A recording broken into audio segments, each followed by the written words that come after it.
this is another young woman who I really do admire. You know, these are such great leaders that you wish you could spend more time with them.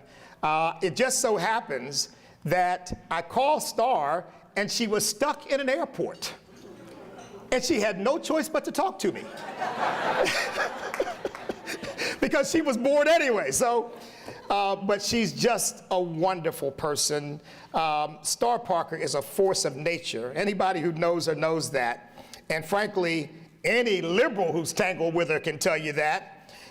She's a former welfare single mother who's now at war with a system that trapped her until through the power of Jesus Christ, that's her testimony, and her indomitable spirit, she broke free. She's the founder and president of the Center for Urban Renewal and Education, which fights poverty and restores dignity through messages of faith and freedom and personal responsibility. Star consulted on federal welfare reform in the mid-90s and then founded CURE to rescue America's poor from government dependency. In 1996, she was a featured speaker at the Republican National Convention. In 2016, CPAC honored her as the Ronald Reagan Foot Soldier of the Year. In 2017, she joined the White House Opportunity Initiative Advisory Team to share ideas on how to tackle poverty. Last year, Senate Majority Leader Mitch McConnell appointed her to the U.S. Frederick Douglass Bicentennial Commission. Today, Star consults with both federal and state legislators on market-based strategies for fighting poverty. She has a bachelor's degree in marketing and international business from Woodbury University and has received numerous awards and commendations. She's spoken on more than 225 college campuses, including Harvard. I hope you helped them. Berkeley, Emory, Liberty, Franciscan, UCLA, and the University of Virginia. An author of several books with a new one soon to come out. She's a regular commentator on national television and radio networks, is a nationally syndicated columnist with Creator Syndicate, reaching 7 million readers weekly. And in a recent column, Star said, "The agenda of the left is the problem, not the solution. For too many years, the left, and I'm talking here about those with a hardcore secular, humanist, and socialist agenda, have been dominating discourse in our minority communities. America's future is in the values that defined it from the beginning: Christianity, capitalism, and the Constitution." Star is a tireless champion for the values that made America the greatest nation in history, and we're proud to confer upon her the George Washington Award for taking a stand.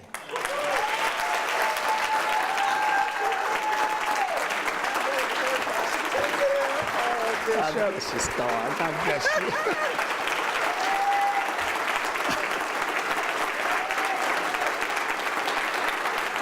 The podium is yours.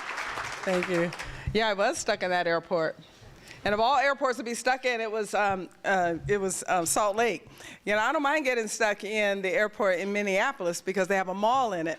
But when I get stuck, I missed my flight by like 10 minutes and I had a 9-hour layover. So I got an opportunity to really get to know Bishop. And I'm just so thankful for that, because our paths had crossed so many times. You know, my bio just said, I don't need to repeat anything from the bio. Oh, except you did mention Harvard. Some of you know T.W. Shannon. He's also on our board. He was a Secretary of State for the great state of Oklahoma. Well, T.W.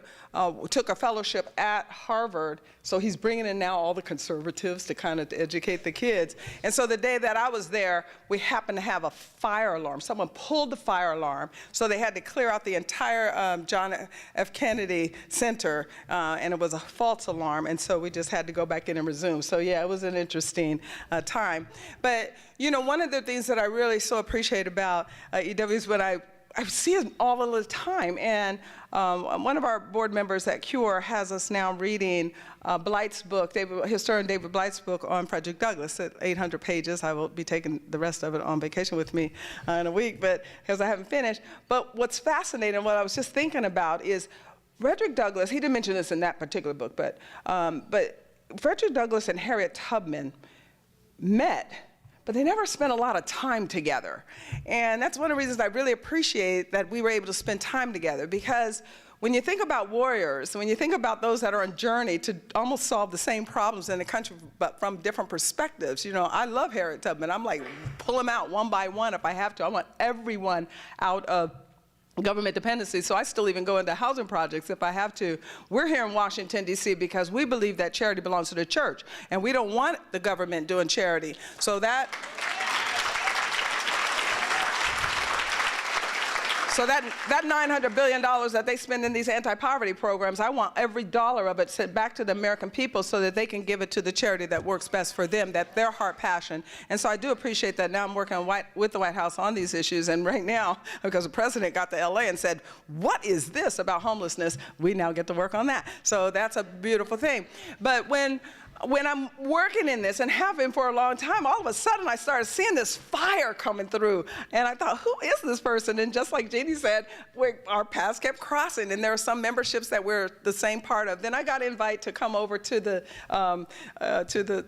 Smithsonian when they had this protest to remove the bus. And I'm like, oh, good, because I've been up in there a lot. You know, when I'm stuck in this god-awful place, I go and just sometimes visit those things. Well, I still live in California. I just work here. I leave Sodom and come to Gomorrah.